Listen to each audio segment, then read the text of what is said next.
And welcome back to another episode of Over the Glass. I am your host, Jay. I'm here with my co-host, Ness, our guest host, Phil and Elena, and we're here to recap Heated Rivalry episode 5. I do want to just give a quick shout out to the Montreal Victoires as they welcomed Rachel Reid into a game this past week where she got to do the starting lineup.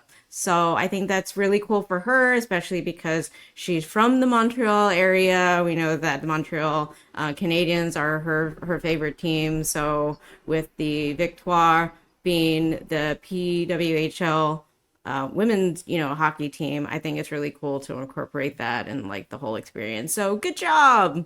So the episode opens up with an alarm going off. Shane wakes to see Rose already out of bed and just about dressed. She needs to get back to her hotel for pickup. Shane apologizes for last night, blaming his lackluster performance in bed on the pressures of the hockey season. Rose suggests that they have dinner later that week, just the two of them. Later on, Shane's making coffee while scrolling through his phone at the public's ongoing obsessive yet positive reaction to a picture of Shane and Rose out and about. The scene cuts to Ilya waiting in the airport and scrolling through comments on the same photo. He's interrupted by Marlo handing him a coffee while asking if he got any sleep last night. Possibly implying that Ilya must have gotten some action. Meanwhile, Shane is at the gym. The Man in the Crease podcast overlays and talks about the upcoming All-Star game. It'll be East versus West, and the first time Ilya and Shane will play on the same team. Scott Hunter is running around the streets of New York City as the podcast questions what version of Scott Hunter will show up. I wonder if this is the next day after the last night in episode 4. I don't think so, because Shane, we watched him perform Yeah. at the end of the last episode. Yeah, you're right. Okay. We watched him do something. I think it's probably they've been together a little while, and I don't think he's been performing very well. If at all. It definitely doesn't. It definitely doesn't give me the vibe that was necessarily the first time. So Shane meets up with Rose for dinner. There's Rose, you're so cute. Have I told you how cute you are? Miles is extremely jealous. Shane, of me? Rose, no, of me. Shane, oh. Shane pretending to be dense. Rose, did you not notice that Miles is gay? Shane, I guess I haven't really thought about it. Rose says Miles is low-key in love with him and that most actors are gay, they're just not all out. Rose pivots the conversation to hockey. She asks Shane if there's any gay hockey players before asserting that obviously there's gay hockey players, but are there any openly gay players? Shane is visibly turning uneasy, shifting in his seat, interlacing his hands together, and unable to keep his eyes focused on Rose. He agrees that there probably are, but none that have said it publicly. Rose pivots the conversation again, expressing that she doesn't think she's going about this the right way before reaching across the table and placing her hand on Shane's. She suggests that she's maybe not doing it for Shane. Shane, yes, you are. Rose, I know you like talking to me. Shane, yeah? Rose, do you like kissing me? Shane, sure. Rose, wow. Shane tries to apologize, but Rose tells Shane not to apologize and that she has a feeling that he'd rather be kissing Miles. Shane becomes speechless with Rose, while Rose reassures him that it's okay. Shane reiterates that he enjoys being with Rose and that he knows the sex stuff is a problem. Rose, it's not a problem. A problem is something you can fix. We're more like a square peg in a round hole. We're not meant to fit, and that's really fine. Rose reassures Shane that he doesn't owe her any explanation. Shane sits in the moment, eyes starting to well up. Memories of Shane's hookups with Ilya come in flashes, implying Shane is thinking of him. Rose, can I ask if you've ever been with another guy? Shane nods. Rose, have you ever told anyone that before? Shane shakes his head. Rose, was it different with a guy? Shane, of course. Rose, was it better? Shane, yeah, it was better. The thing is, I kind of prefer being the hole rather than the peg.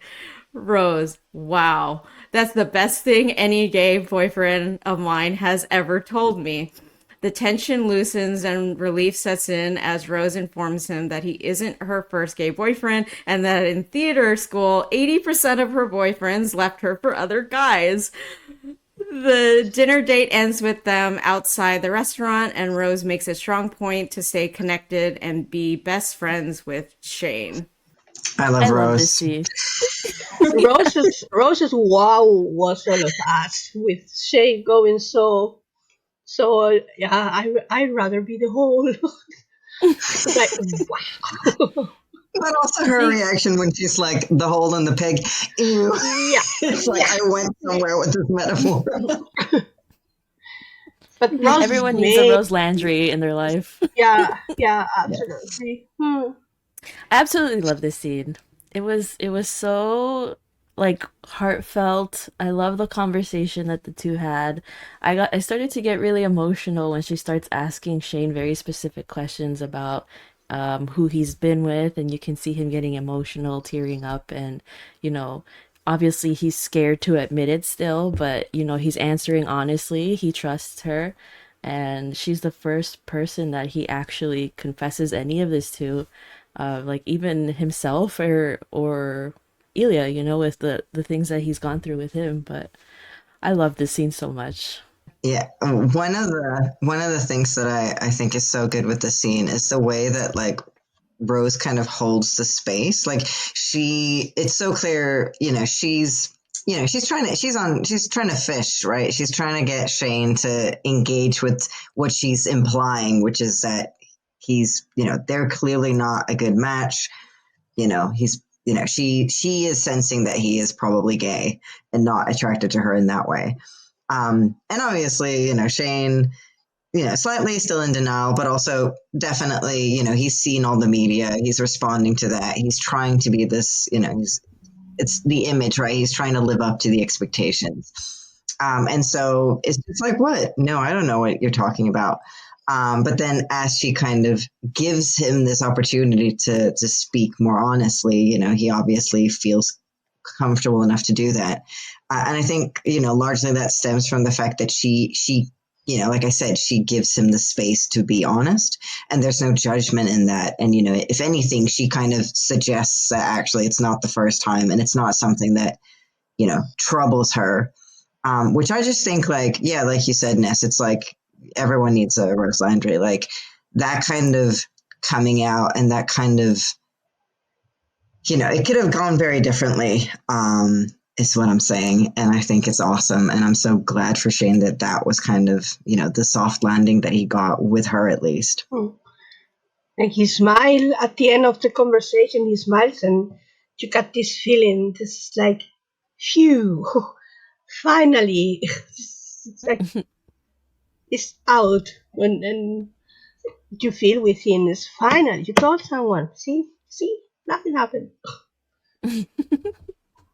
Yeah, I want to give Hudson Williams his flowers during this scene. Just the way that his face just twitches throughout the scene, just elevating what Shane is feeling in that moment. And I mean, I don't know if you guys have ever been in this situation where, I mean, I feel like this is like common space for queer folks, that you're always having to come out. You're always having to have these conversations with people, the way that we present ourselves into the world. And then we want to believe that anybody who interacts with us is going to be a safe person. But like I certainly kind of navigate my space where I'm observing people, and early on in when I realize that part of myself, you do find yourselves in situations where you tense up when somebody is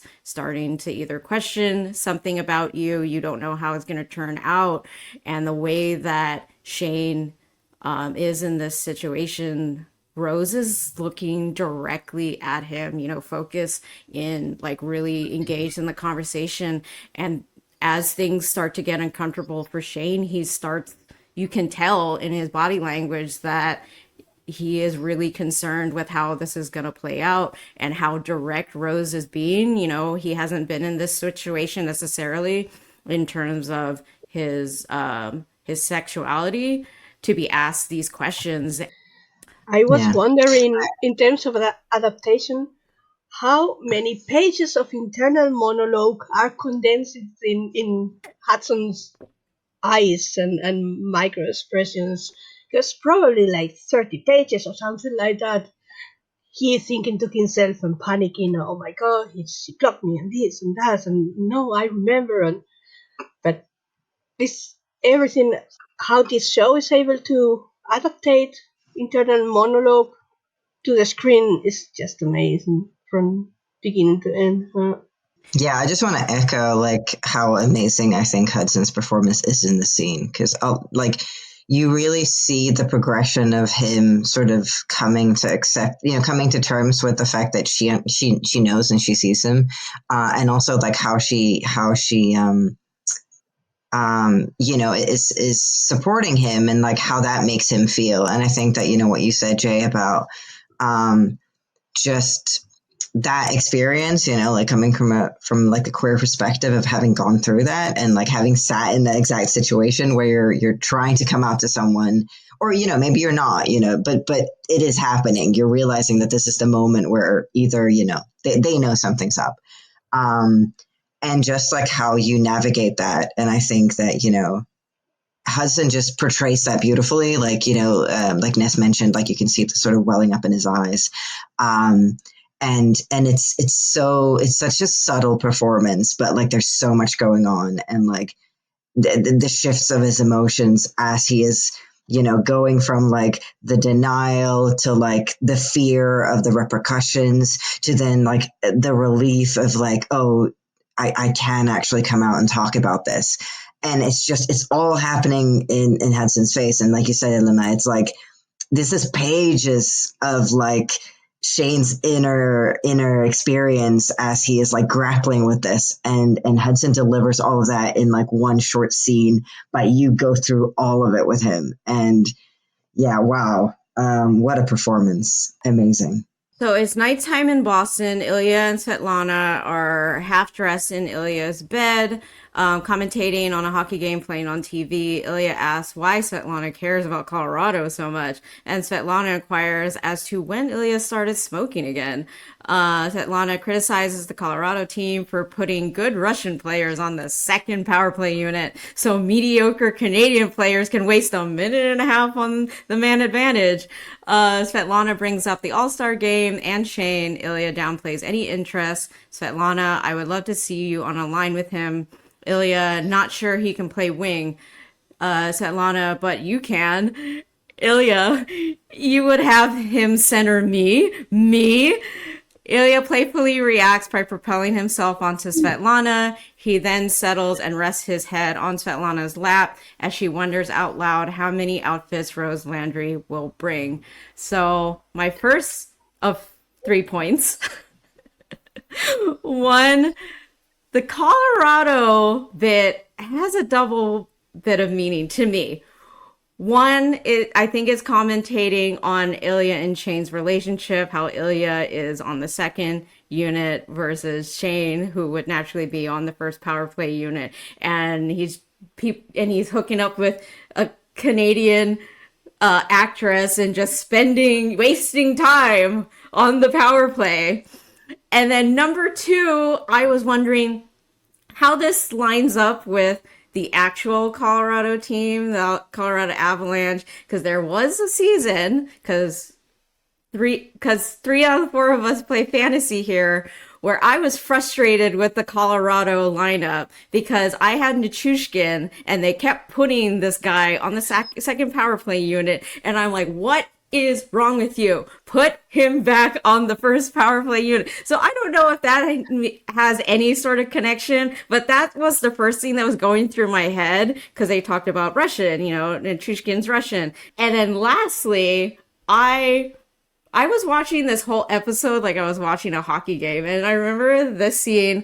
I started clapping when Svetlana implied that, oh, well, I'm not thinking that he would wing your line. You would obviously be the winger on Shane's line. And if you're not familiar with the greater scope of like how positions work in hockey, arguably goalie is the hardest position to play due to its unique skill set.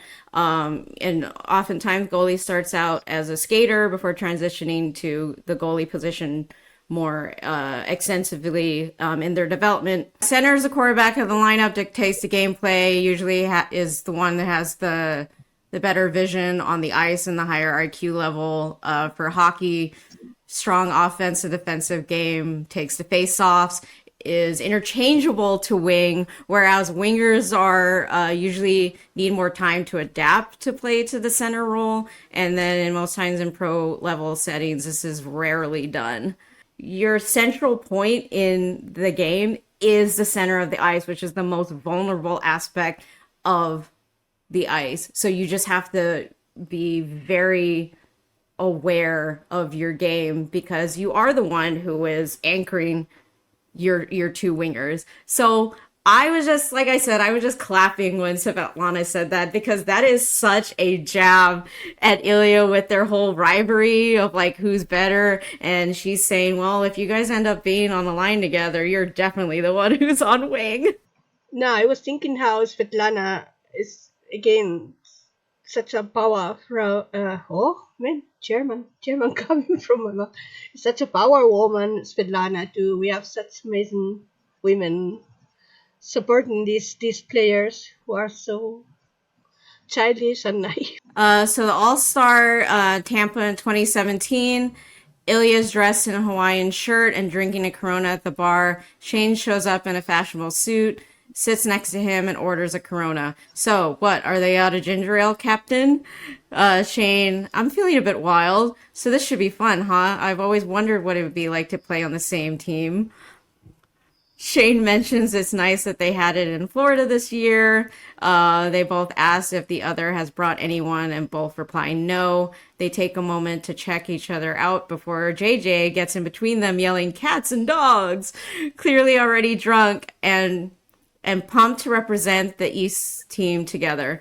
Ilya takes notice of Shane looking done up. Shane informs Ilya that he hired a stylist, to which Ilya cannot contain himself. Ilya, no, I love it. You got what? Tired of looking like shit? Shane, I didn't look like shit. I just wore athletic stuff. Ilya, I know what you wore. Ilya asks about Rose Landry, wondering if this change is because of her. Shane says he wants to stop looking like he's always at the gym. Ilya presses on whether Shane and Rose are still together. The music changes as Shane says Rose is great, but they're just not compatible. So I really like the conversation about the clothing change, highlighting Shane just wanting to be like free. To be himself. He mentions never really caring about clothes, just wanted to look like he wasn't always at the gym, which I think is also kind of referencing how he's, all the deals that he's associated with, how, if we go back to episode 1, Shane having to be in his Reeboks and all the other stuff that's related to this person in sports, and he has to walk around and be this brand ambassador, which is not necessarily who he is, but he also is kind of grappling with the fact that he is representing such a minority within the sport that he almost doesn't feel like he has a choice.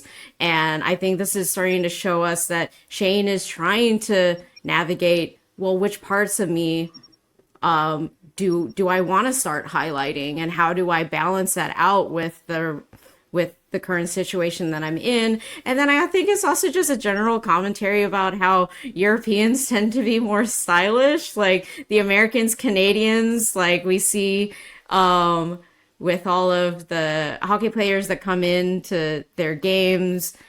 There's photos that are taken of them, and early on before the in the NHL, before the CBA got revamped. They used to have to walk in and be wearing suits, and you could tell some of the guys, enjoyed it, and maybe they're also like a Shane where they hired a stylist because they don't actually know what they're doing, but they kind of want to look nice, And there's other guys where you just realize, yeah, you're just doing it because you have to, but you don't really give two shits about it. And now that guys are able to express themselves a little more, you start seeing the guys who, especially some of the Europeans, like Timo Meyer's, like very, very flashy. And then some of the Americans, Canadians, like they're doing a little bit of something, but you can kind of tell the difference. So yeah, so I just thought it was an interesting commentary with that, and then just us starting to see the change with Shane as after he's had that conversation with Rose, and he's kind of like sat in it for a little bit. I think it's sort of tying back to the previous scene with Ilya and Svetlana. Obviously, they're discussing the positions and who's going to be wing, but also in that moment, Svetlana was sort of talking about Shane and saying that he's good looking and that he's a good player and she actually likes him, almost like giving Ilya permission in a way. And obviously we've seen Shane go through this kind of change in where he's like being a bit more, he's trying something new and a bit more honest to himself, and especially, talking with Rose about actually, being open, or to himself at least, that he's gay. But we kind of see the change in Ilya a bit as well, because obviously, he was quite hurt when he realized that Shane was with Rose, but they're still being cordial, and I love that you can see the progression of sort of how they're feeling each other out in this conversation. Where at first you can see that Ilya is quite reserved. He's like, trying to inquire as to like, are you bringing anyone? Like, is Rose coming along with you? Because obviously Svetlana also, mentioned like, oh, I wonder if she's going to bring cool outfits, sort of suggesting that at least in public, it's not quite known that they've broken up. But then it's quite lovely how, Ilya, as, Shane is sort of implying like he's definitely trying to be all like, well, I am still interested, and there's no Rose in the picture.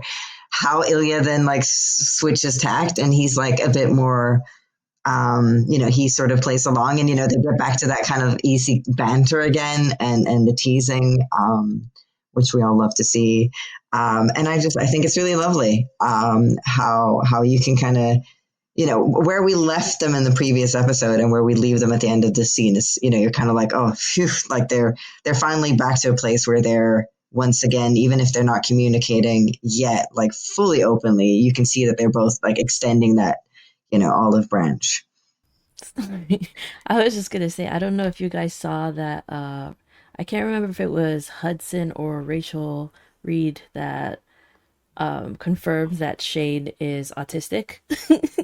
And so ever since I saw that, I've been kind of watching the show with that perspective in mind. And conversation is a good example of where it shows up, where Ilya is hinting at he wants to know if he brought Rose along with him, but he's not directly saying it, and he asks like 3 or 4 different ways before he has to be very direct for Shane to finally understand the question and be like, oh no, she's not here. And this happens a lot throughout the episode.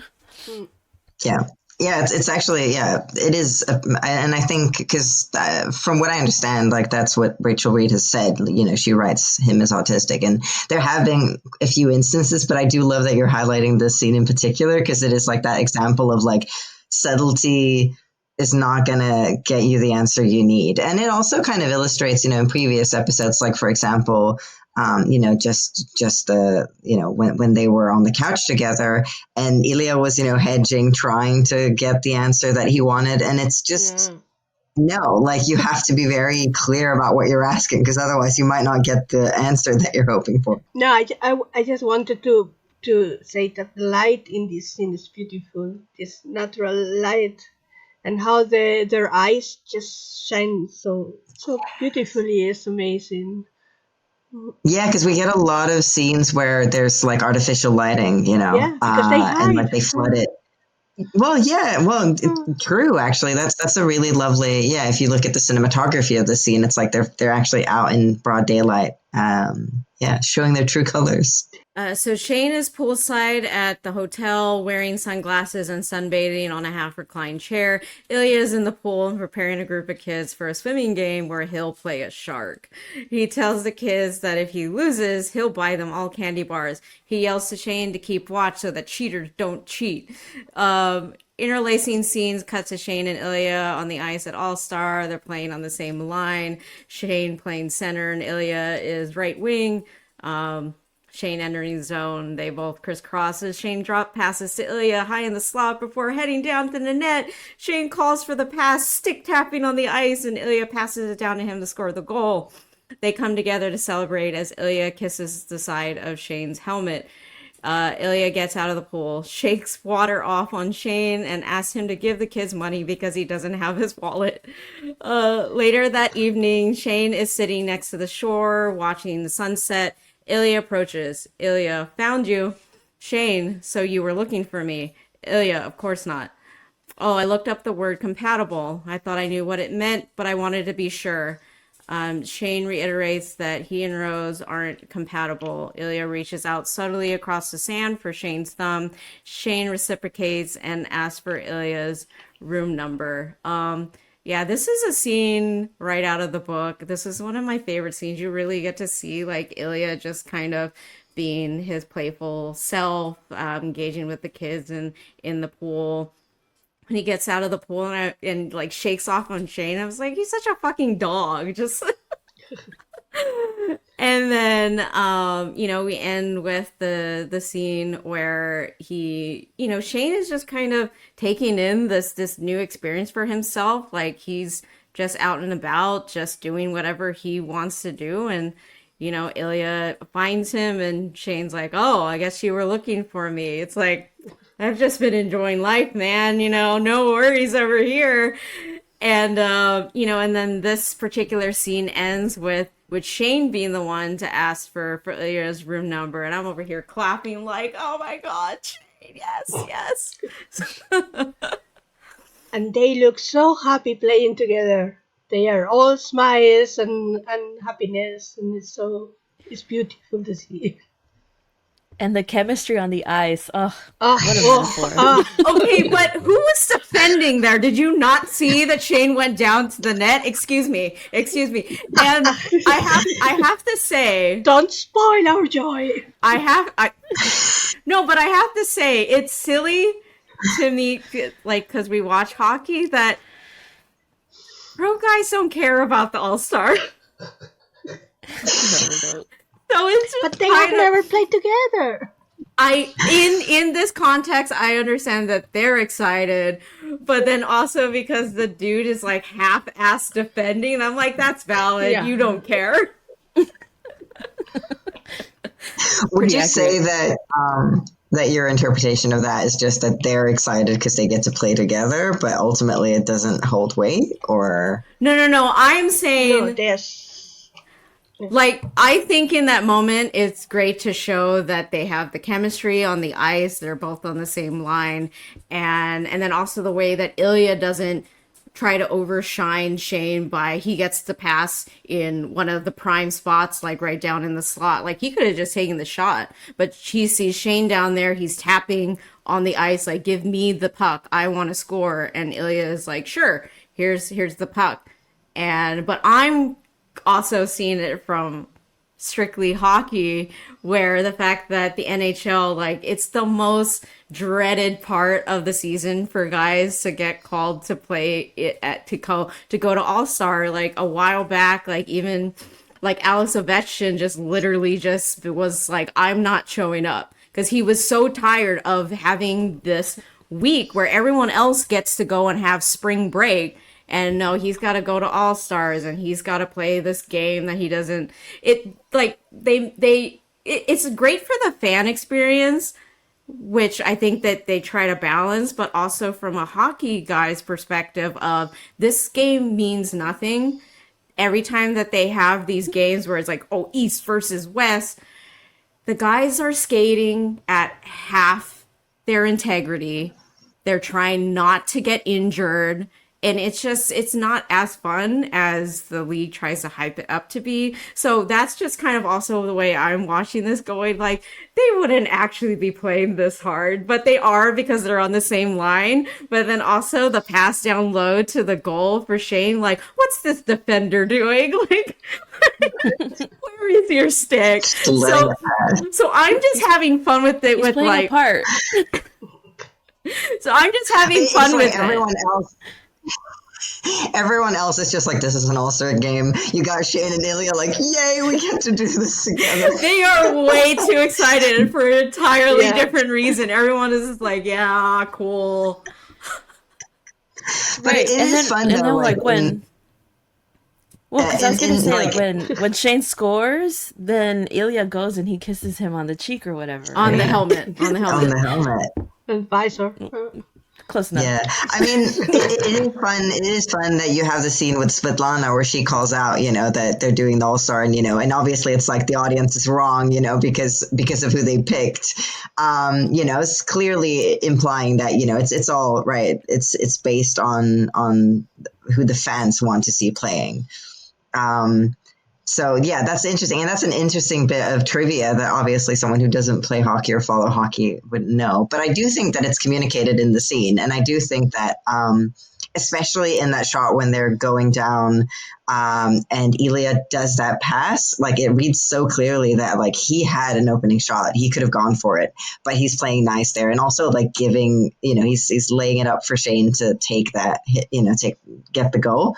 And I do love that it's also like, you know, it's a bit of an excuse for them to, like, celebrate together, and Ilya kind of, you know, showing a bit of affection, and they're both kind of leaning into it. They're sort of like, they're playing that dangerous game, but also because they're on the ice and they're celebrating, you know, you can be a bit more, you know, it's that you have to create the intricate rituals for, you know, homosexual, you know, closeness. But I love it. I love it. It's like, their outward personas can intersect a bit, and I think also don't the commentators sort of comment on that as well in this scene, or maybe that's a later scene when they're showing affection to each other or whatever. I thought it was really funny how Shane really puts up his mask when they're out in public or on the ice or whatever, because obviously you see him with Ilya alone and he's very soft, very, like, gentle, whatever, but then, like, after Ilya kisses his helmet or whatever, Shane is in like, oh yeah, good goal, huh? Like, he's like really trying to buff up or whatever.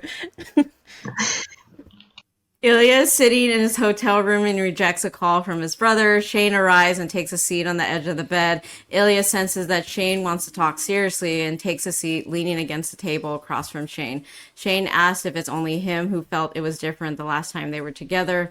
Ilya, what was different? That you ran away? Shane says he thinks he's gay. Ilya doesn't take it seriously, like it's no big deal, but it's definitely a big deal for Shane. Ilya moves to sit next to Shane on the bed. Shane continues that it isn't just being gay, but that fucking his arch rival is another thing. Ilya reiterates that's why it's a secret. Shane feels that they are something, while Ilya rejects that they can't be something. Shane can't keep pretending he doesn't like Ilya, that he actually likes him a little too much. Ilya insists that Shane not do this because he wouldn't be able to go back to Russia. He doesn't know what would happen to him. His dad and brother are police. His dad has dementia and his mom is dead. Ilya becomes emotional and starts to cry. Shane turns, getting into Ilya's lap, and embraces him. They both hold each other and kiss. Sometime later, Shane is at the door getting ready to leave, but the disarrayed bed sheets imply that they definitely hooked up. Ilya smiles from the bed. Ilya, goodnight, Shane. Shane, goodnight, Ilya. I get so emotional. It's so cute. There's a lot of things going on in this scene. This broke me. Oh. Yeah, I mean, just like the way that they're, and also it's going to come up a few times in the episode, but can we just talk about the, like, emotional intimacy versus, like, sexual intimacy? Because, like, this scene really illustrates it, and it kind of sets it up what this episode is about. It's their progression from having hookups for years and having the sexual intimacy, but not communicating and having emotional intimacy. And the way that, it's kind of the first time we don't, it's not a fade to black, but like where we actually don't see them hooking up, because the point of the scene, the intimacy is actually in them connecting person to person and being open to each other and being vulnerable in a different way that isn't sexual. And I love that. I love that that's sort of a soft juxtaposition where, like Shane is opening up and saying, he's coming out and saying that he's gay.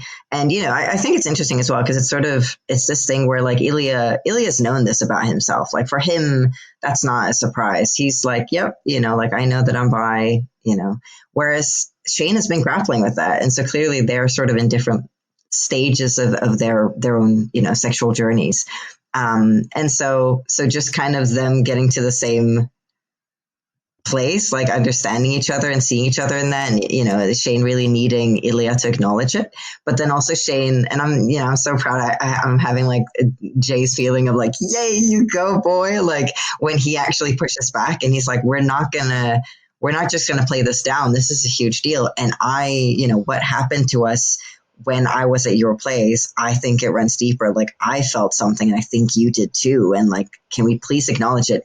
And then like the beautiful sort of move from that to like, obviously Ilya, the thing that Ilya is worried about is not necessarily, understanding his sexuality. It's more his sexuality in relation to his country, to his family, to what that means to him and the consequences of being open. Like he has no problem with being queer. The problem for him is being open about it and even, acknowledging it in a broader sense.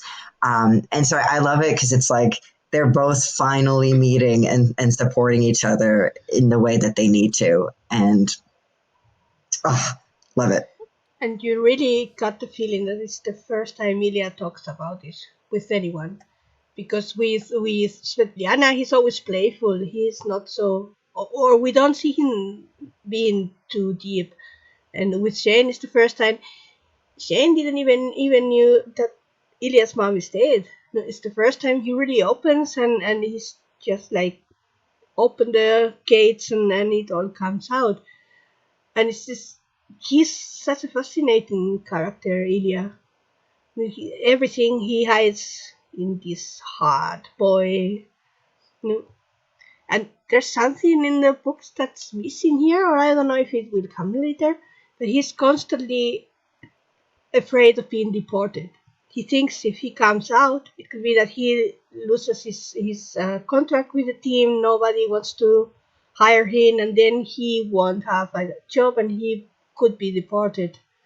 And that's something that he has this constant pressure and is constantly afraid of everything, and he breaks here, and it's so moving to me. I really felt with him.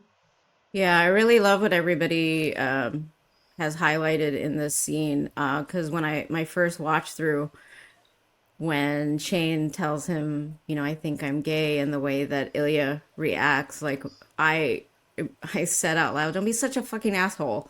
And like up until this scene, for the most part, I can understand, what Ilya's going through and the way that he plays off a lot of things with humor. But I think in that moment, Shane is saying like this incredibly like big thing. But like you said, Phil, when you sit with it and you really analyze from both their perspectives, Ilya doesn't see it as a big thing because not only does he already understand that side of himself, I also feel like he has never been able to consider even being open about it, because then we see at the end of this scene, it's because Ilya can't live in that space and as much as he wants to, so he's almost kind of pushing it away, like, God, don't make such a big deal about it. It's not a big deal, because then he has to live with the realization that, oh my God, I do want it to be a big deal. I just can't live in that space because I have to go back to Russia and then I have to change my dynamic when I get home. I can't like be like myself. And then, we see them finally start understanding those sides of each other, and it is just such a beautiful scene. Yeah, it is. I feel like I really resonated with Ilya in this one because when Shane sits down and he wants to have this conversation, Ilya's like, "What's going on?" You know, it's like, "This seems serious." Shane comes out and says what he says. He comes out. And Ilya's just like, well, duh. It's not like we've been hooking up for the past 8 years. And then, obviously this is a big deal for Shane, but Ilya is still very hurt about the way things ended the last time they were together. So you can tell he's really like he has like this wall built, and he's like, I don't want to let you in right now. Look at the way you treated me the last time we did this, you know? And then everything that you guys mentioned that comes afterwards, where he opens up about the consequences of wanting that. So he has a lot of reason to not want to let him in, but at the same time it's like he wants it. It's so complicated. It's so sad. And the way the scene ends is so cute. The way Shane goes in and like comforts him, and it's just the feels. So many feels. So Boston, 2 weeks later, Shane's cell phone vibrates on the bed to indicate that a new text message has arrived. Hayden, Boston's Lily's texting you, have fun.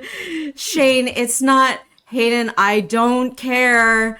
Ilya insists that Shane come over. Shane attempts to resist. Shane, no, come on, it's a terrible idea. Ilya, everything we do is a bad idea. They're in bed as Ilya's phone vibrates with an incoming call from Lexi. Shane tries to talk about Ilya's family. Ilya, questions. You have too many of them. Shane, I'm sorry. Ilya, it's okay. Shane, I wasn't clear. I'm sorry in advance for tonight's game. We're gonna destroy you guys. Ilya, oh, so you are the asshole. It's so fun in this scene. While they are texting at the beginning, Ilya is saying, come to my place, and Shane is, no, I can't, and putting on his jacket, no, I really can't, and putting on his shoes, and he's saying no while he's getting dressed and running to the door. Definitely look like you can't. Yeah. In the Boston locker room, Ilya offers $1,000 for every goal scored that night. Ilya, Montreal goes home crying, please. After the game, Ilya, I said you fuckers owe me $1,000 for every goal I score. You each owe me $3,000 fucking dollars. Ilya's brother calls again, and Ilya finally answers. Ilya, what the fuck do you want? The scene fades to black. The next day in the Montreal locker room, JJ talks about how Rozanov hasn't traveled with the team to Nashville. They wonder if he's sick or injured, but Shane says no and sends Ilya a text to check on him. Back in Shane's apartment, he gets a ginger ale out of the fridge before attempting to call Ilya. Ilya's voicemail. Hi, this is Ilya. I will never listen to your voicemail. Later that evening, Shane is reading a book in bed when he receives a call from Ilya. He answers it as a video call. Shane, hey, are you okay? Ilya, you wear glasses? Shane takes them off and returns to expressing concern for Ilya's situation. Shane, are you okay? Ilya, I will be better when you see you in your glasses again. Ilya's dad has died, and Ilya doesn't want to talk about it and tells Shane to take his clothes off. So for folks, he's like, take my mind off of things. He's like, I don't give a shit about that. I want to return to the glasses. Go back to the glasses. So for folks who have read the book, they do end up having phone sex. So, and to your point, Phil, about how it's illustrated throughout this show that the intimacy is more in their communication of their feelings and checking in with each other, and not so much on like the physical side where it's implied, but we don't, the emphasis is not on that in this episode. But I did particularly like this scene in the book. Even with the distance, Ilya's just like, hang on, wait, those glasses, that's turning me on. We got to do something about that. Those slutty glasses. I do agree with you, and I do love the scene in the book. But I think that, like, from a narrative perspective, I think it makes so much sense to sort of cut that short and sort of not go into that, because I think it's once again this thing where, like, so much. And I mean, the book, like reading the book, I remember thinking, oh my God, an adaptation of this, that's going to be interesting because their entire relationship happens through sex. So much of their how they figure themselves and each other out, and how much of their like relationship that they develop throughout the years is about like it's through physical intimacy. And so I think that like in the book that makes so much sense, but here it's almost interesting in the way that it's like you kind of move from a physical to an emotional intimacy, and using that kind of like as a narrative element in how you tell that story. And so I think that, like obviously it's implied and obviously there will be some phone sex, but in the moment, like when you're visually representing what's going on between them, it's more that like now they're talking, now they can have that sort of, it's not just light banter, which, I do think there is like, obviously Ilya is like focusing in on the glasses and he's like, this is a sexy new part of you that, like, yeah, keep your slutty glasses on. But also in that moment, it's about Shane giving Ilya relief, right? Because he knows that Ilya is there and that he's sad. He immediately checks in. He's like, "How are you doing?" But what Ilya needs in that moment is Shane. Like he needs to not worry about and not think about his life in Russia, and he just needs to be somewhere else. And I think I love it. Love the progression of their relationship. So the family is gathered eating across a long table. This is implied as a traditional Russian funeral. Svetlana is seated with Ilya. Ilya locks eyes with his brother and they step into another room to talk. Alexei is worried about what will happen and attacks Ilya while asking him for a plan. Ilya says he needs time. Alexei calls him the F word and says he has abandoned the family. Ilya says he's the one paying for everything. Alexei says he has a family and has been taking care of their father the last months. That seems to really affect Ilya. Svetlana intervenes and Alexei calls her a whore. Ilya is immediately enraged and attacks Alexei. Ilya tells him he will give him his apartment, a trust fund for his niece that she can have when she turns 18, and then Alexei is to never contact him again or he will destroy him. Alexei accepts the plan and leaves. Ilya and Svetlana are alone. Ilya, I don't deserve you. Svetlana, yes you do, but you don't want me. Ilya, I love you. Svetlana, I know you do, but it's not the same as it is with Jane, is it? I love you too, but whatever you need, I'll be here. I'm not going anywhere. I just hope Jane knows how lucky he is.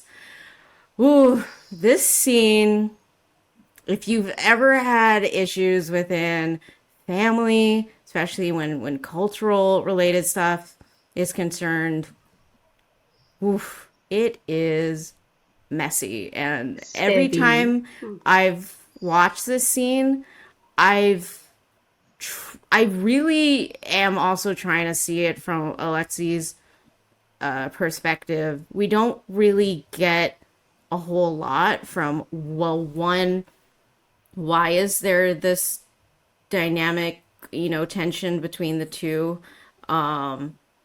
Like I can make assumptions, but that's all I can really do. I don't really know terrible much about, the Russian, family dynamic.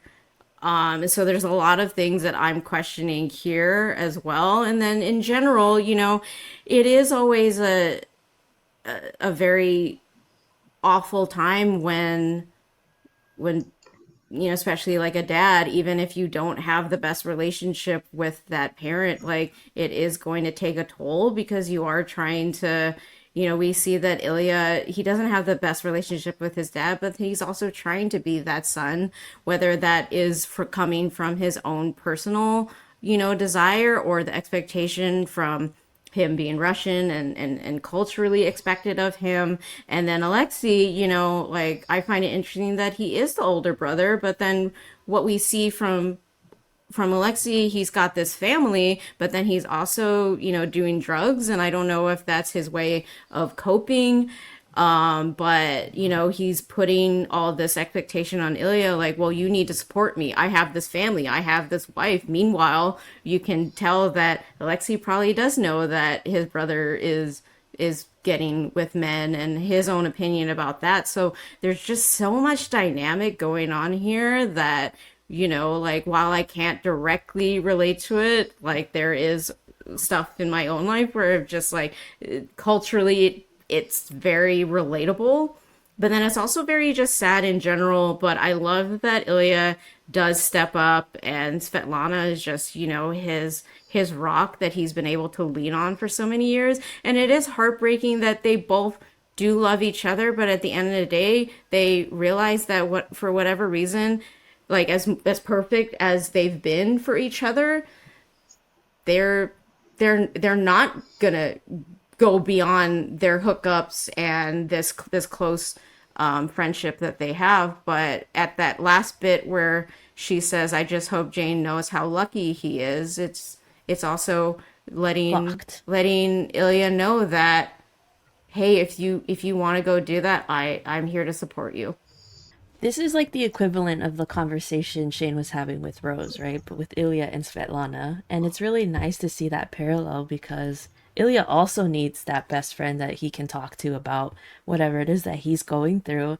And Svetlana is such a homie. Like I love this, like the lady characters in the show, you can't hate them. They're like strong support systems for these guys, and it's I feel like you don't see that too often in shows or movies. It's really nice. It's very refreshing. I think it's well, we kind of speculated that Svetlana knew that Ilya had something going on with someone else, and she probably knew that he was like in love with some guy or whatever. This one really like stops all speculation when she like comes out and says, I hope Jane knows how lucky he is."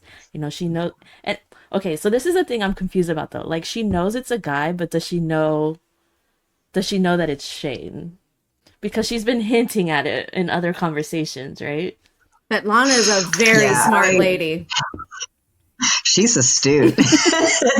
I do think that, like she clearly knows, like, I think her following hockey so closely and knowing the dynamic that they have and knowing that they have been, like, because I know in an earlier episode, she mentions that, like, you guys have been, communicating for years. And, like, if there's one thing that's been consistent in all of these years, is their rivalry. So, like, maybe she has some thoughts. Maybe, she's picked up on something. But I think ultimately, what you say in this scene is, like, her validating him and supporting him and giving him, like she basically says, like, I'm not going to put pressure on you. I'm here for you. And I want you to take care of yourself. But I want you to also be happy. And I think that's so beautiful.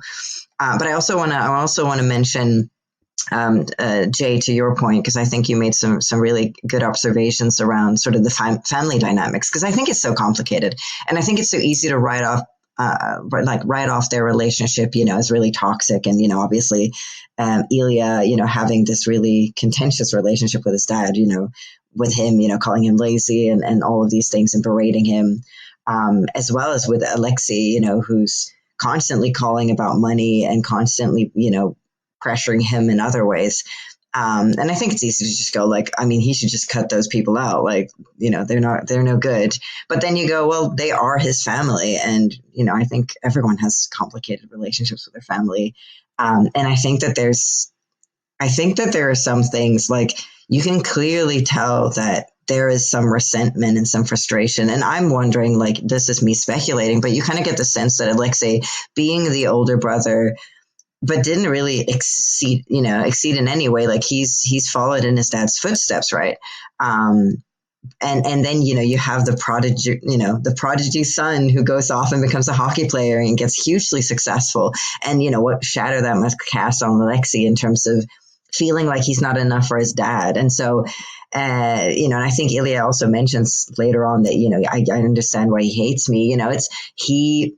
Whether that's him projecting and kind of going like, or if it's true that Alexei does hate him or not, I can't speak to, but I think that they both kind of, it's complicated because I think that they both harbor, like these feelings of especially from Lexi, there's resentment in that, and also, because Jay mentioned about, him using the F slur, like clearly Alexei might know, or he might just find that like Ilya's behavior and how he's so frivolous and he's off there in America, spending money and living the bougie life, that he's just, he's a bit of a sissy. Like he's not a manly man. And so like there's all of those like layers to it that I think is happening in the moment. But I also think that, Ilya, obviously, for all of the complicated emotions that he has about his dad and his brother, he loves his family. He wants to care for them. He wants to care for his niece. He feels a certain sense of responsibility, to provide for them as someone who has, a bigger income and has the ability to do so. However, he also probably feels resentment towards Alexei for constantly, weaponizing his ability to be in Russia and care for his dad. And, I think Ilya also says, how he feels guilty for not being there in his dad's, last moments. And so, I mean, it's just, a lot of water under that bridge. And I think that they can't really see eye to eye. And ultimately, Ilya kind of pulls the line in the sand, which I'm really proud of him for doing, by saying like, listen, I will support for you. I will give you the apartment. I will make sure that your niece, like my niece is cared for. But this is it, and you leave me and you do not communicate with me anymore. Because it's him finally acknowledging that like he needs to cut off this. This is not healthy for him. We're going to take a moment to talk about our sponsors. One sponsor. The jaw-dropping moments that make hockey hockey. Experience them all with DraftKings Sportsbook, an official sports betting partner of the NHL. Missouri listeners, listen up. DraftKings Sportsbook is now live in the Show Me state. New customers, this one's for you. Bet just $5, and if your bet wins, you'll get $200 in bonus bets instantly. Download the DraftKings Sportsbook app and use code THPN. That's code THPN to turn $5 into $200 in bonus bets if your bet wins. In partnership with DraftKings, the crown is yours. Gambling problem? Call 1-800-GAMBLER. In New York, call 877-8-HOPENY or text HOPENY 467-369. In Connecticut, help is available for problem gambling. Call 888-789-7777 or visit ccpg.org. Please play responsibly. On behalf of Boot Hill Casino and Resort, pass-through of per wager tax may apply in Illinois. 21 plus age and eligibility varies by jurisdiction. Void in Ontario. Restrictions apply. Bet must win to receive bonus bets which expire in 7 days. Minimum odds required. For additional terms and responsible gaming sources, see dkng.co/audio. Limited time offer. Copyright NHL 2025. All rights reserved. Okay, so then Ilya messages Shane, who's at a hotel room for a away game. He's stepping out of the room and attempting to tell Hayden his usual, hey, I'm just going to step out. Hayden's like, yeah, whatever, bye. Like, I know exactly where you're going, man. We see Shane rush out of the room as he exchanges text messages with Ilya. He heads down the stairwell before getting on a call. Ilya, are you alone? Shane, yeah. Ilya, can I call you? Shane, yes. Shane asks how Ilya is. Ilya responds, okay, not good, probably bad. Shane asks how his family is. Ilya says, at their worst, my brother is, I don't know, scared. It makes him terrible. It makes me terrible back.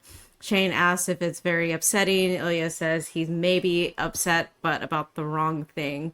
When Shane asks if it's not his father, he implies it's about them. Maybe I wish I could be different. I wish he could know me, or inhaling deeply, exhaling. I don't know. English is too hard right now. Shane says he wished he spoke Russian. Ilya teases him that he would be perfect at it. Shane suggests that Ilya speak to him in Russian and says that he won't understand, but maybe it'll help. Ilya in Russian, I never want to come back here again. I fucking hate it here, and they all fucking hate me. I pay for everything. I make sure everyone has clothes they like. I make sure the food is perfect. That father is buried next to his parents. The tomb is perfect. And the only fucking word I ever hear is, I want more, Ilya. I want more. Ilya, more, more, more. And I have nothing for these people. I give them everything and I feel fucking empty. They don't care. They look at me and they see a bank or an enemy or I don't even know what. My brother, he always hated me. I don't know why, but it kills me. And it kills me that he took care of my father and I didn't. And I couldn't. I wasn't here. I still paid for it. And he will never forgive me. And for all of it, for existing, and it means I have no one now. Well, not no one. I have Svetlana. She loves me. I love her, but it's not like fuck me. But not like I love you. And that's the worst fucking part of all of this. That all I want is you. It's always you. I'm so in love with you, and I don't know what to do about it. Turns back to English. Okay, I'm done.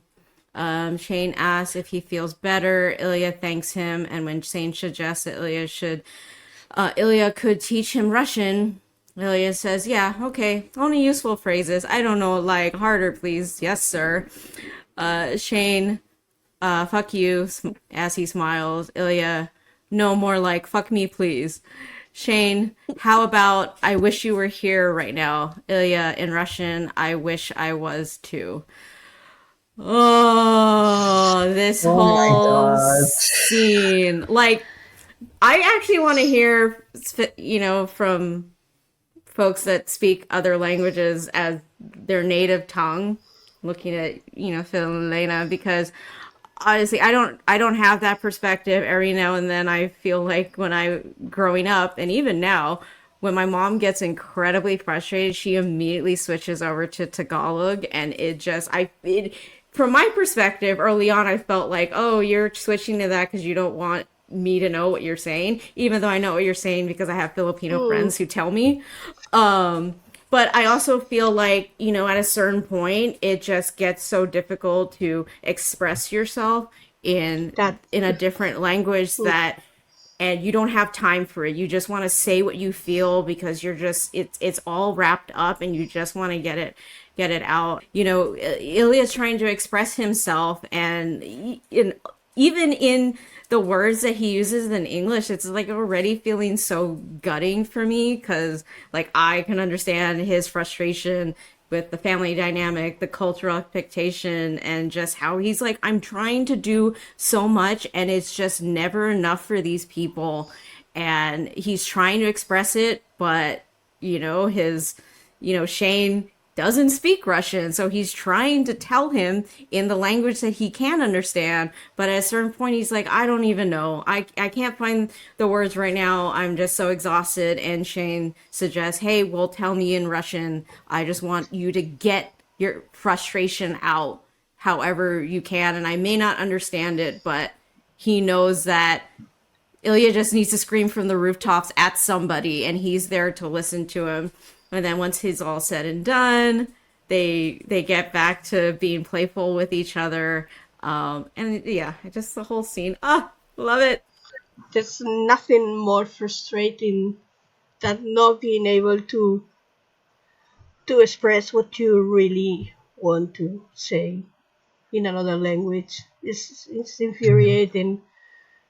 I think that's why most of people who live in foreign countries look people who speak their own language, because from time to time you really need to sit with someone and explode and let it all go. I felt so.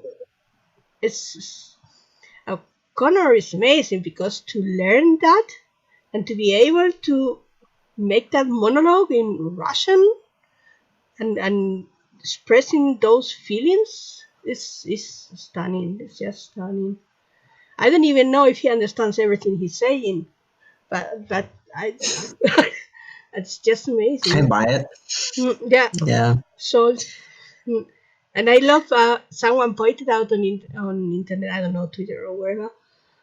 It's beautiful when Shane is hearing, me trying to express in English.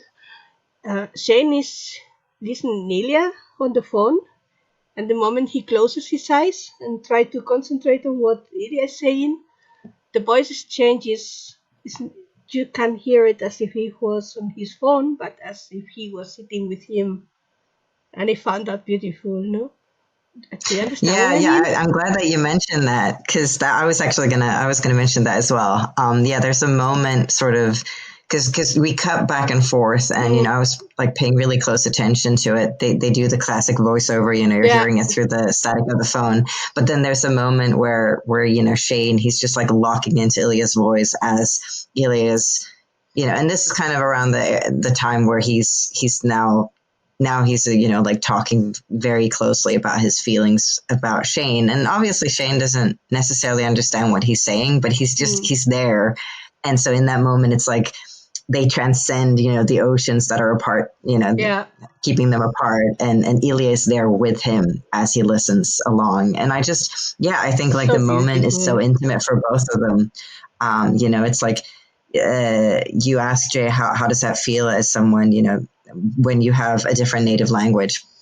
I think that, sometimes you stumble. And I think especially when you're getting tired or frustrated or exhausted, you might not find the right words. And especially when you're dealing with something, when you're trying to express something that exists in a different culture, like if I'm speaking to a cultural experience, that there's like an added layer of how do I now I have to translate this experience and this feeling, all the while also expressing myself eloquently. And I think that obviously it depends on your level of fluency, but I think that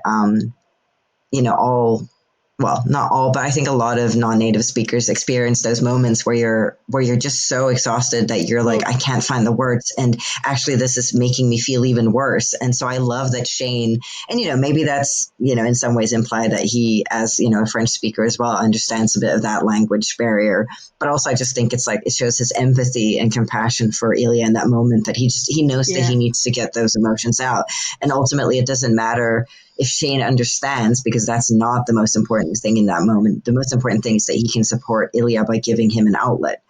And so I think that's really beautiful. And I think that, like that relief of like being able to just like a waterfall, it all just pours out. Like, here are my emotions. I'm just going to talk at you now. It's so lovely. And then it's so lovely how at the end, Ilya sort of acknowledges, I think out loud for the first time, that his feelings run really deeply, and it would be so convenient, like you said, Jay, if it was just him and Svetlana, because they're a great match and they love each other. But he knows that he's in love with Shane, and he has been, and he doesn't know what to do about that. And he doesn't know, because like you mentioned, it's never been an option for him to pursue that. But in this frustrating moment when he's essentially lost everything that ties him to Russia, he's allowing himself to be vulnerable in that moment and go like, actually, I love you, and I don't know what to do about it. And yeah, it's really beautiful. And I love the how the cinema, how it's shot, how we're cutting between them, and we're with Shane as he's listening, and we're with Ilya as he's just pouring his heart out. I think it's beautiful scene. I was really waiting to see this scene because it's one of my favorite scenes in the book, and it's just amazing. And I think it's really powerful as well.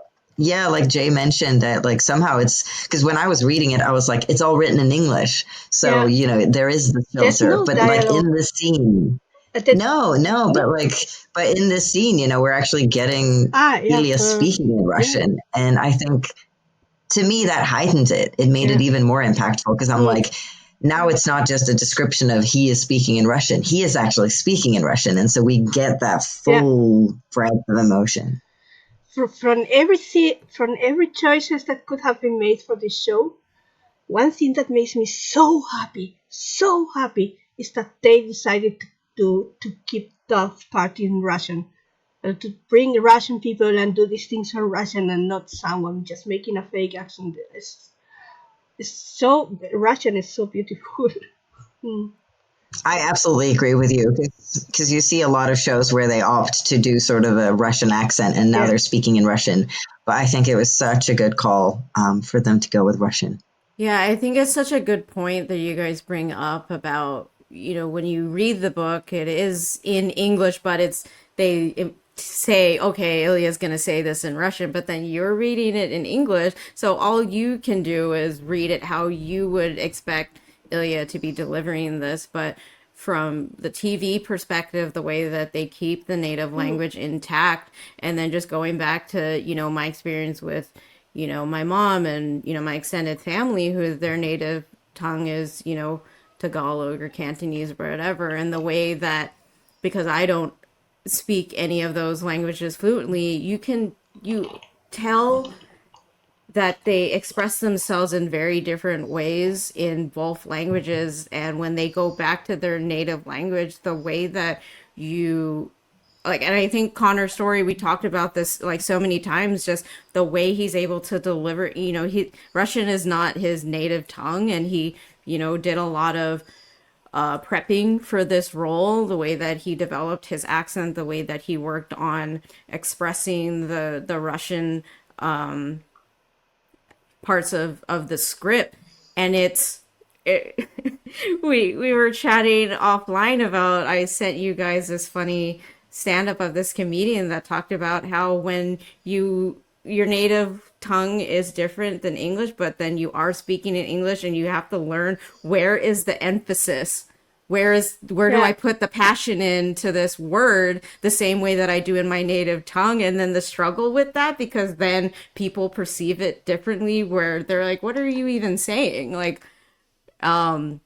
And I think it's just, of course, I'm in awe with the way that Connor's delivering Ilya in this moment, where it's so expressive. It isn't just like he's reading it it's not like you can tell that, oh, he memorized that script and now he's just focused on saying the words. He's worked on, what am I saying in this moment, and how would I deliver Ilya and the emotions behind that. And I think that is often lost in translation with folks who, even if they do become quite fluent in another language, it's never going to be as expressive as they feel when they're in their native tongue.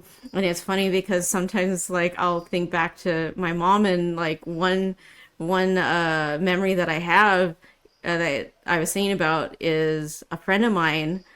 He's white, and he came over to my house sometime when I was in high school. My mom's in the other room just, going on, and I don't remember who she was speaking with, but she was speaking in Tagalog. And I've always grown up with my family being so expressive and whatever, but he came in and he immediately thought, oh my God, is everything okay? Your mom is shouting. And I looked at him and I went, no, she's just talking. I don't, what? But, it's that, not to say that she isn't that way when she's speaking in English, but it's also just that cultural difference. And I feel like in this moment, they're really doing as best of a job as they can to really show. I think you hit on something there, Jay, and it's the code switching, which is... It's like a thing of its own, but because people tell me, they're like, you seem different, sometimes when you speak in different languages, and it's like how you're exactly, my voice, where it drops or it goes up, and the melody is different, but it's also about your language choice and how comfortable you are in sort of obviously, I don't speak German, but I know, and you can correct me if I'm wrong, Elena, but it's we go deep. Well, but it's also and it's the same in Japanese, which I do speak, where it's you have different levels of politeness and how you who you speak to, and obviously, if you're comfortable with those things, you will be presented you'll sound differently, you'll come across differently to people listening to you, and I find that so interesting, and I think Connor Story does it so well in this kind of way of how, when he code switches or when he language switches, that he he seems more at ease. He seems more comfortable, and he's like the banter back and forth with Svetlana. You can tell that like he has a lot of expressiveness in himself, and a lot of things that he probably wants to say, and he's not always comfortable, and he doesn't always quite feel like he's nailing it in English. He's just like, but he's found a way to function in English where he's as expressive as he's able to be. But I think that this scene really illustrates that, like when all the, when he can just go for it, like there's so much emotionality and there's so much, like, he can go so deep. I just wanted to clarify that this monologue is not written on the book. Just the last sentence. I love you so much, I don't know what to do with it. All the rest is just Ilya speaking Russian and Shane is listening, and it was Jacob who wrote this monologue, but it's not in the book. Yeah, no, exactly, and I think it's such a good choice, and I mean, obviously they had to do it because you need something there, but it's so beautiful because it's such an insight into Ilya and Ilya's relationship with his family that we get through this monologue. I wanted to quickly go back to the cinematography that you were talking about, Phil, because I think they did such a fun thing where with the camera work specifically, a lot of this conversation between the back and forth of between Shane and Ilya, it's a close up, right? You're looking at the details on Shane's face, how he's like processing the conversation or the monologue that he doesn't understand. Ilya's obviously really into what he's saying. You can really feel all the expressions, but there are times where Ilya stops and takes a break to breathe, and the camera zooms out. Like it's a wider shot, and it kind of gives you the space to breathe with him before he continues, and then it comes close again, and then you're like, okay, we're in this again. So I thought that was not to mention. I 100% agree with you, and I'm so glad that you mentioned this, because I also love that, like, that shot, when we go to the wide, you see him and he's like so alone in this space, like he looks so lonely. I think it's such smart, framing, how they show him just, he's alone, it's snowing, he's out in the cold. Very effective. 1 week later, the announcer is saying a little winter thaw couldn't come at a better time for a Montreal team that needs to heat up right now. The Metros are clinging to a wild card spot in the playoffs, and tonight they're facing the Boston Raiders with Ilya Rozanov back in action following the passing of his father. Everyone's thoughts and prayers go out to the Boston captain, who can't have had an easy couple of weeks. But counting him out would be a mistake. It sure would. Because a few players respond to the adversity in Rozanov. So we cut to center ice. They're at warm-ups, and Shane skates up to Ilya. We still on for tonight? After? Ilya nods. Shane says, 1919, that's the code for the front door. I'll text it to you. Ilya, front door. Brave. Shane, fuck you. Ilya, later. Shane skates back to the bench. Hayden asks what their conversation was about. Ilya lies that he was just offering his condolences, and Hayden looks guilty for not doing the same. He asks what Ilya said, and Shane lies that he told him to fuck off. Hayden laughs. Jesus, what a dick. Shane, he's not that bad. It's mostly an act. Hayden, a pretty convincing one. Shane, yeah, well, let's make sure we win this one, right? The music turns dreamy as Ilya and Shane face off. They're smiling at each other, and Shane grabs the puck and skates off, looking over his shoulder at Ilya. Just moments before Marlowe checks him in the middle of the ice. The announcer, you hate to see that happen. It looks like a clean hit. Hollander just did not see it coming. Ilya Rozanov is still on the ice, looking very concerned. Not even Rozanov wants to see someone hurt like that. Here comes the medics. It's unclear if he's responsive or not. Ilya's standing close to Shane. Is he okay? Fucking tell me. He gets pushed back to the bench. Announcers, you can say what you want about this rivalry. These two have played against each other. Obviously, a lot of admiration there. Shane is on the stretcher. He's asking about his parents. The paramedics reassure him that his coach is calling them. Shane, okay, tell him I'm fine. I'm okay. The medics, tell who? Shane. Shane says he's gonna worry. The paramedics say your coach is calling your dad. Shane, not him. Ilya. Cut to black, and we see the ceiling of the hospital rolling by, and there's high-pitched ringing.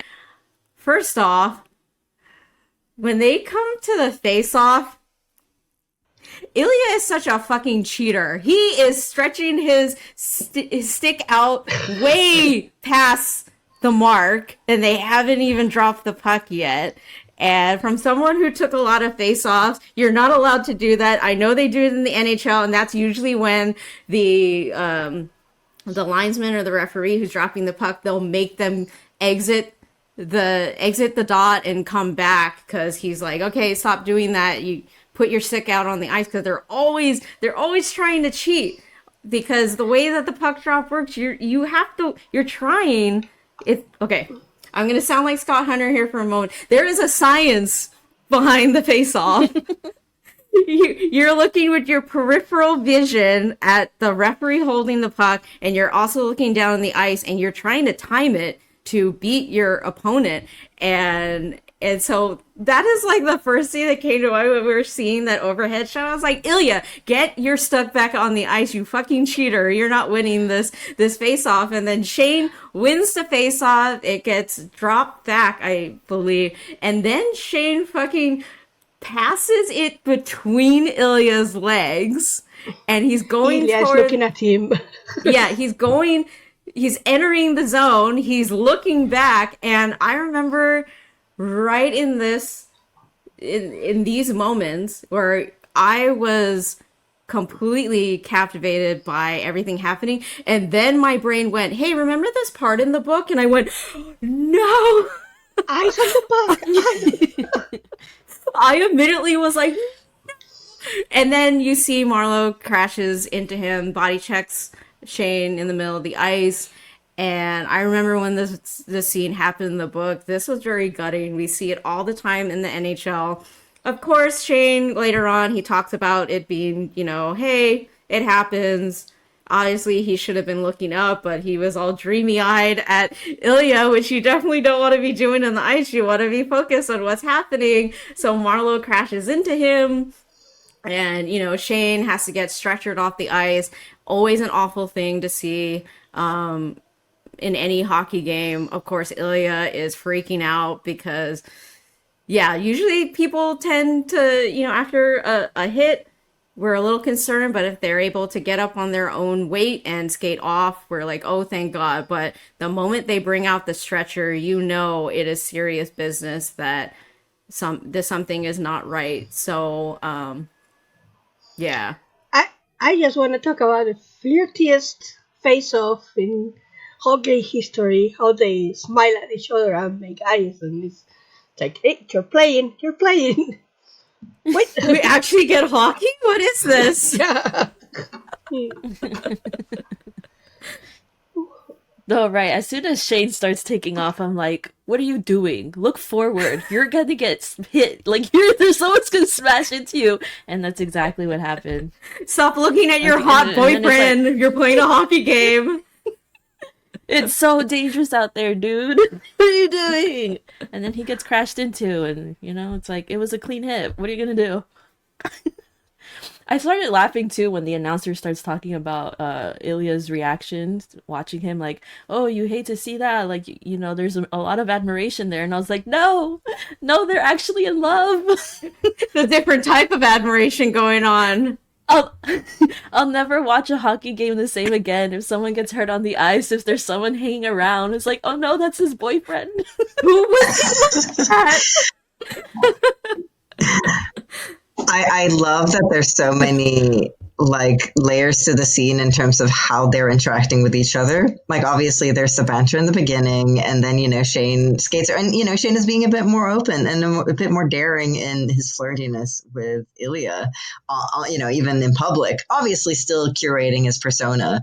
And you have that moment where he quote unquote code switches with Hayden, where Hayden's like, what were you guys chatting about? And he's like, oh, I was just offering my condolences. And he's like, oh shit, I should be doing that. Like, oh, and it's such a good disarmament, because it's like him now feeling more comfortable in sort of doing that. Like, not that he's lying, he's just playing safe and making sure that no one knows. But also I feel like it's a change in how like in the beginning, Shane is constantly hyper vigilant and hyper aware and worried that he's going to get caught out. Whereas now he's more like, he knows how to play the game a bit more. He knows where and when he can get away with it, and what he needs to say to like stay, keep their relationship secret. But then also, it's interesting then that you hear the announcers and how they're viewing all of this and how they're reacting to their behavior, between each other. But also like the devastation of seeing the hit, like Shane goes down and you see Ilya, he just stops right on the ice. He's like hovering essentially around Shane, not able to obviously go to him, but also not wanting to leave. And how then the announcer sort of saying that, oh, he's worried about, he's checking in, he's being a good player. Whereas obviously we know, and it's that hard thing where you just go like, that he just wants to run to him, but he can't. And then of course, Shane being so out of it but knowing that Ilya's going to worry. And so he's like, of course he goes like, my parents, but then he's like, he's going to worry. And the paramedic is like, who? And he's like, Ilya. And they're like, who? And it's like, oh my God, boys. So Ilya comes into the hospital room, and Shane is clearly high on drugs as he kisses Ilya. And if you have watched any of Hudson Williams' like short films that he's produced or directed, in this moment, it is pretty much there's Hudson Williams being his authentic self, just being a cuckoo. And Ilya comes into the room. Ilya seems slightly flustered and out of place, saying, I just wanted to, are you okay? Shane reassures him that he has a concussion and a fractured collarbone, out for the playoffs, but, it could have been worse. Ilya says Marlowe feels terrible. He did not mean to hurt you. Shane agrees that it's all part of the game. Shane motions for Ilya to come closer. Hey! And apologizes for not texting the previous night. Ilya brushes his cheek. Shane says that he was so excited about last night and is mostly disappointed about that. He goes on to say that he had something he wanted to ask Ilya and proceeds to ask Ilya to join him at his cottage in the summer instead of going to Russia. Ilya is clearly conflicted, but says he can't do that. Shane isn't dissuaded, as he says they can have a week or two together alone. Ilya says, maybe, and the nurse comes in and interrupts. She teases, you're not going to smother him with a pillow, are you, Mr. Rozanov? To which Ilya responds, no, but good thinking, but no, I am just leaving. Shane tries to put on a serious face, but he's clearly still out of it. So as Ilya backs out, he makes a hushing motion. So I want to point out, when the nurse comes in to the room, I'm like, Asian nurse in the hospital. And I also looked it up this morning. This actor is first-generation Filipino-Canadian, Roslyn Bugay. So... Filipino nurse. Of course he has a Filipino nurse. Had to be a nurse. This scene was so fun. It's so because fun. Obviously you see Shane is okay. as soon as Ilya walks through the door, the way he greets him is so cute. And then just because he's so hopped up on drugs, he it's like he's allowing himself, well, I guess not really allowed, the drugs are allowing him to be himself. The filters right? are off. Yeah. No filter. So he gets to talk to Ilya about what he wanted to talk about without feeling like the stress, or you know how usually he's very composed and very thoughtful about how he's going to approach a situation. None of that happens. He just, I want you to come to my cottage this summer. Very chill, like nothing, no big deal. We'll hang out maybe a week or two. And Ilya's like, I don't know. And then just to get him to shut up, he's like, maybe. Yeah, I love it. It's like Hudson's like, how do I play a bit high and off my rockers? I'll just be myself. He doesn't need to think about it. That's him. Yeah.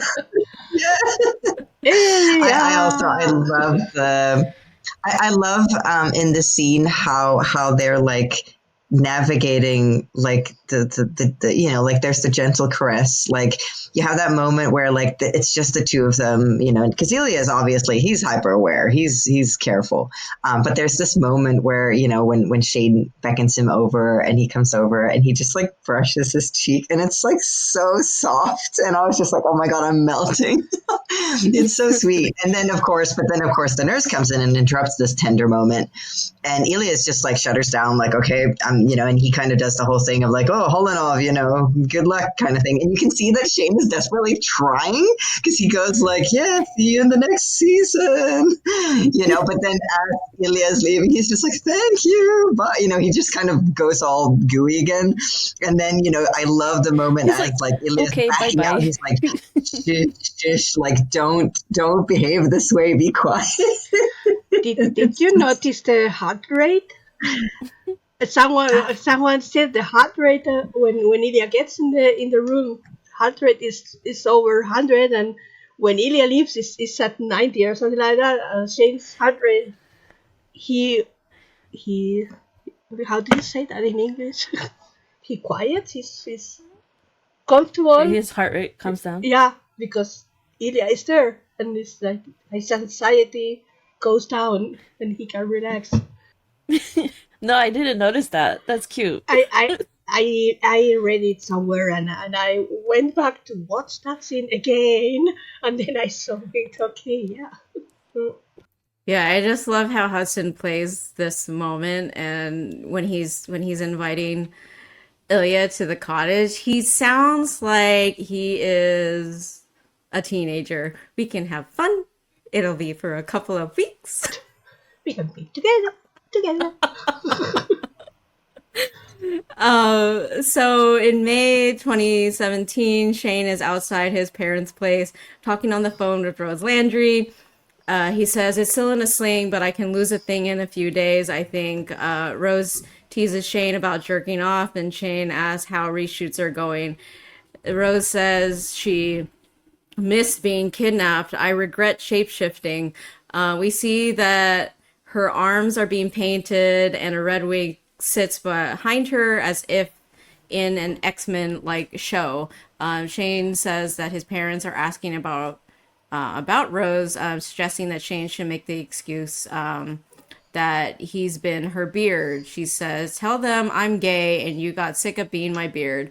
While Shane says he doesn't want to lie to them anymore, they both agree that his parents probably would love keeping Rose's secret. Yuna comes out and tells Shane the game is starting. Shane and Yuna are watching the Admirals versus Raiders in the playoffs. Yuna comments about Rozanov being hurt, and Shane is surprised that she has noticed. They banter, and when Shane's dad suggests that they celebrate the Raiders' loss, and both Shane and Yuna seem outraged, he complains that he can't keep up.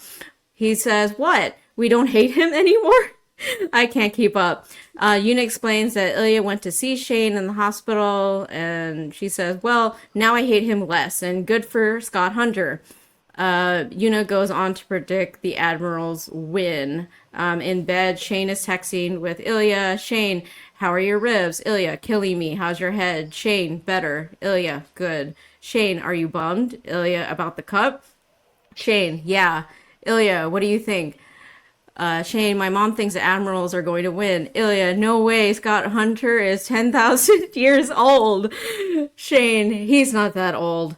Ilya, and he's almost as boring as you. Shane, at least you have a type. Ilya, devil emoji.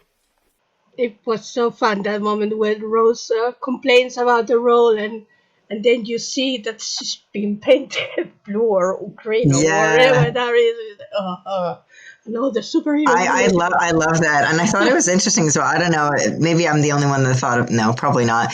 It felt very like Jennifer Lawrence when she was cast as Mystique, you know, and sort of, you know, it's the transition from one type of role to another, and so I love that little moment. And I love that, you know, when she's sort of suggesting that, you know, he could be her beard, and, you know, like, oh, I'll just, you know, I could be, you know, I'm a lesbian, and then, you know, like the makeup artist, it's like, he's like, I wish. It's like, oh my God, if only. And it's really sweet, and I love that you kind of see this banter as well, because I think the makeup artist, she looks to be a trans woman. And I love that, like, clearly, you know, you're once again showing Rose surrounded by like queer people and just so comfortable in that space, and so like willing to, like, I don't want to say like play along, but like to you know, like to be a part of the community, right? Even though, you know, she laments that obviously, no, I'm not lesbian, unfortunately. But it's so sweet, and it's so sweet to see that her and Shane have this like easy back and forth now, you know, now that he's more relaxed and he can be more open. So good. Ilya commenting about Scott being like 100,000 years old. I'm like, you asshole. He is not that old. Like, he's fine, living in peace. He's so fine. Anyway, he's like, fine wine. Yeah. But he's Ilya's type though, so boring. Case in point.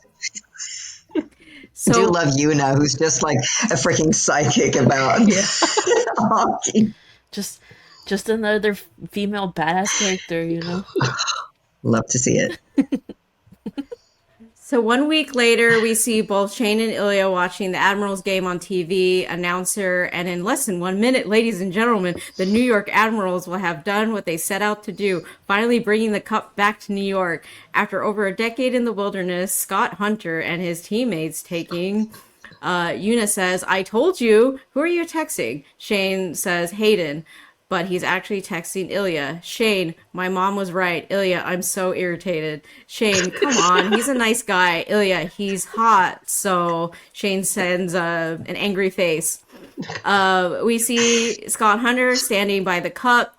Kip and Elena are sitting in the bleachers. Kip says he's not sad, but Elena says he's allowed to be. Scott hands the cup over to Vaughn, looking thoughtfully at the celebrations. It's as if he's making up his mind as he starts scanning across the crowd.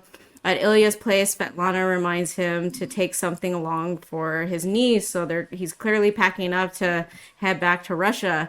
On the TV, we see the camera following Kip as he heads down towards the ice. Ilya texts Shane, what is he doing? Shane texts, I don't know. Kip comes down onto the ice and he says, you don't have to do this. But Scott replies, yes, I do. The camera pushes in on Ilya and Shane as they react to what is happening, realization dawning on them. On the ice, Scott and Kip kiss. This camera is spinning. Ilya gets up and calls Shane. Shane barely has time to answer before Ilya cuts in and says, I'm coming to the cottage. We cut to Shane as he stammers in disbelief and cuts to black. So my thoughts for all of this is, first off, good job to Francois. Like, I know they had to do a whole bunch of prepping for the hockey aspect of this game, and the fact that Boy is skating around and holding the cup up, like the balancing act that he's doing, apparently the hockey training worked out.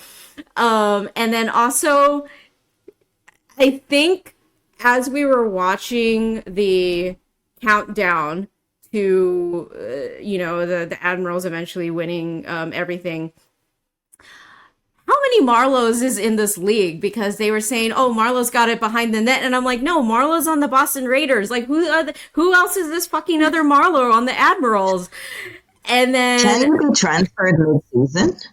Because isn't that the whole thing about Marlowe, that he gets transferred a lot? Could you be transferred mid-season like that? No. No. I mean, unless... because right before, when Marlowe is the one who checks Shane off the ice, there's no way that would have... I don't think that trade would have happened prior to that. Like, they're so close to the playoffs. Right in the middle of playoffs. More than I don't know. Just more than one. His brother. Yeah, apparently there, and it's not too far-fetched, but in that moment I was like, why is there, could you not have thought of another name for this person on the Admirals team? So I think right around that moment is when I started realizing, oh my God, we're getting to this point of Scott and Kip gonna be able to explode the hockey world, and I got tunnel vision waiting for it. I'm like, yes. Just like waiting and leading up to it. And then after it's all said and done, my mind went back to hockey, and I went, God, Scott Hunter must fucking smell right now. Like, like, if you've ever been in if you've ever been in a locker room with a bunch of bros, like, it is fucking disgusting in there. I remember having a conversation once. I must have made a comment to one of my teammates, and he said, "Yeah, and I know you smell like fucking roses." Don't steal the magic. Kip doesn't care. I'm sorry, I can't help it. He's dripping sweat. He's got his art. I'm sure Kip is loving it, but in my mind, I'm like, God, he must fucking smell. Get off me. I only couldn't think that I would sleep and fell down if it was me. Going onto the ice. Yeah, I do love that, like, obviously a bit different from the books, but this scene and how I guess, because like in the show, like, their last kind of interactions was essentially them sort of accepting that they're at different places and that their worlds aren't meeting in the right way. And, Kip is deciding that he wants to live open and free, and Shane, Scott kind of having to accept that, he's not. But then this like how they within this scene managed to convey the whole, like, Scott is beckoning him down, he's bringing him out, and like also this, I mean, like, the consent, but like him checking in and being like, I'm gonna do this, and Kip being like, you don't have to, and he's like, yes, I do, and then him coming out and them kissing, like, yes, we love it, like, that whole journey. And then also, like, obviously us sort of cutting back and forth between, like, being on the ice and seeing everything on TV, and like how, obviously Shane and Ilya are reacting to this, like, this kind of reframes their whole world, and like Yuna and like the other people, like, everyone is sort of, like, oh my God, what is this happening? And even I think the announcer goes, like, this is a, big deal in the hockey world, just to kind of really bring it home. And also, once again, got to call out the camera work.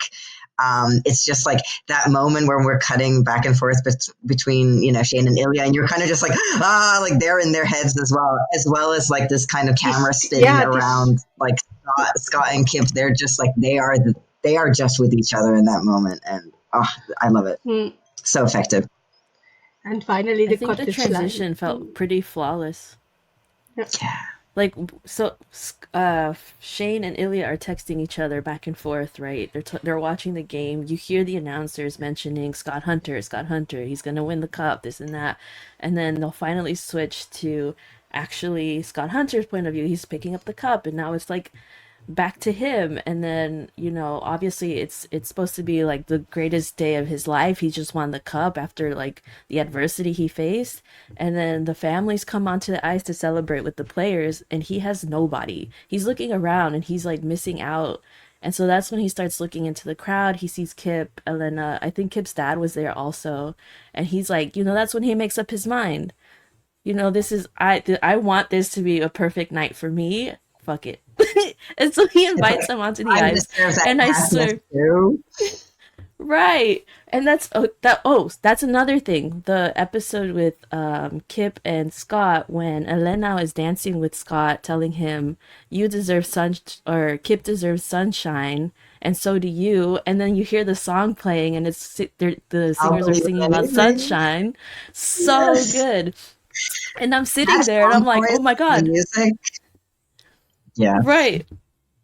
I'm sitting there like, oh my god, he's actually doing this. And then Kip is taking his sweet ass time. I'm like, get your ass down on the ice. You haven't read the books. On the double. Go. I haven't read the books. This is all new to me. Okay, yeah, I forgot because we knew it was happening. It was so good. It was so good.